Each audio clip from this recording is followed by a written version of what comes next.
Welcome back to Cheap Games, the show where we're on the hunt for awesome games under 10 bucks. Throughout the years, video game characters have used a lot of different weapons to take on their enemies, but not many have thought to use their heads. And no, I'm not talking about brain power, I'm talking about physically removing their heads and throwing it at their enemies. So let's talk about a game that does do that. DECAP Attack for the Sega Genesis, a strange action platformer that can still be found for under 10 bucks. DECAP Attack was released in 1991 and it stars our hero Chuck D. Head. That's right, Chuck D. Head, a mummy man who throws his skull.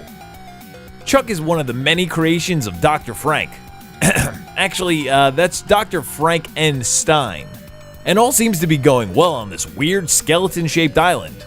That is until a visitor from the underworld, Max DECAP, comes and wrecks the place and attempts to conquer it all.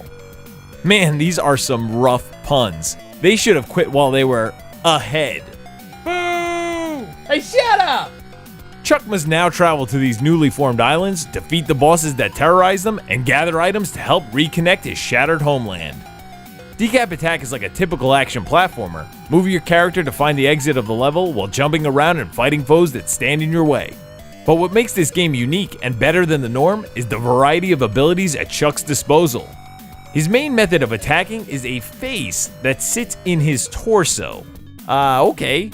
By pushing the B button, that face will come flying out of his chest and smash into nearby foes. It's pretty terrifying for a Sega game. Along with that, Chuck can find a skull hidden in statues which he can then heave at his enemies and then will return atop his neck like some boomerang from hell. However, if you get hit once, you will lose this ability until you find it again in another area. It pisses me off to no end when I get the skull and then immediately lose it, because not only is it a powerful long-range attack, but it's also extremely fun to use. The jumping in this game is also fairly unusual. After you hit the peak of your jump, you can continuously tap the C button to slowly descend to the ground. It's somewhat similar to Yoshi's flutter jump, only there's no limit until you land. I like this a lot because if you build up some speed and get Chuck's momentum going, you can jump incredibly far across the level if you start at a high point. It makes the game feel so fast and dynamic. The layout of the levels is not just left to right either, but also right to left, up to down, and vice versa. And they aren't completely linear either, so the gameplay is varied up nicely, keeping you hooked for about the 3 hours that'll take you to beat it. Aside from his main powers, there are also potions that you can use at any time that will give you different effects. Some will destroy all enemies on screen, power up a face punch, increase your speed, or make you invincible. These will last for 10 seconds and you can hold multiple at a time.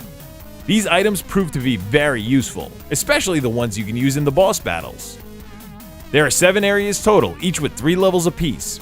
In the final level of each area, before you reach the end, you must find a hidden item like a trophy, microscope, or book, which for some reason these items will move the separated island pieces back into their proper place. You cannot go any further until you find these items. At the end of the area, there's a boss waiting. They aren't too difficult, and remember, certain potions can be used while fighting them and they will definitely help. You also get plenty of lives and continues, so you won't be slamming that controller down in rage anytime soon. After you defeat them, you'll move on to the next body-themed area, like Tibia Land, Armington, or my favorite, Last Leg Land, which was the final area. Get it? Last Leg Land? Like the last leg of a race? And this was the last area in the shape of a leg? That's hilarious! Boo! Man, tough crowd. DECAP Attack doesn't push the Genesis to its limits graphically. In fact, I'd say I'm not too fond of the background design at all. Some things get lost in its color scheme, and there are times when you think you can jump onto something when you actually can't. But I love the character and enemy sprites. It nails a perfect blend of horror and silliness. Chuck looks hilarious, and the animation when he's running through a stage gets a giggle out of me. My favorite enemies are this little dude with shades and a giant hammer, and this chicken nugget man in a spaceship. The soundtrack is a perfect fit for the fast-paced gameplay and haunting scenery. You get some Halloween vibes from all the songs and upbeat tempos to keep you pumped as you play. Some of the songs get repeated every now and again, though it's not a deal breaker since all of them are great. Similar to Super Mario Bros. 2, DECAP Attack was called something else in Japan and featured different characters and settings. In Japan, it was released as Magical Hat no Butobi Tabu Daiboken. I think. There were only minor changes made to the gameplay, but I think I prefer DECAP Attack's spooky style and puns galore. And also because there's something about tearing your own head off and using it as a boomerang that speaks to me on another level. DECAP Attack is a game that's not too well known, but it's one that I always recommend for the Sega Genesis. It's goofy, it's challenging, and can still be found for about $6. If you don't have a Sega Genesis handy, you could always pick it up on the Sega Collection from PlayStation 3 or Xbox 360, and that's under $10 too. DECAP Attack is a game you'll flip your lid over. Thanks for watching everyone, I'll see you next time, and remember, it's all fun and games. Thanks for watching everyone. If you want to check out some more episodes of Cheap Games, click the playlist down below. And if you like It's All Fun and Games, then don't forget to subscribe. Thanks again.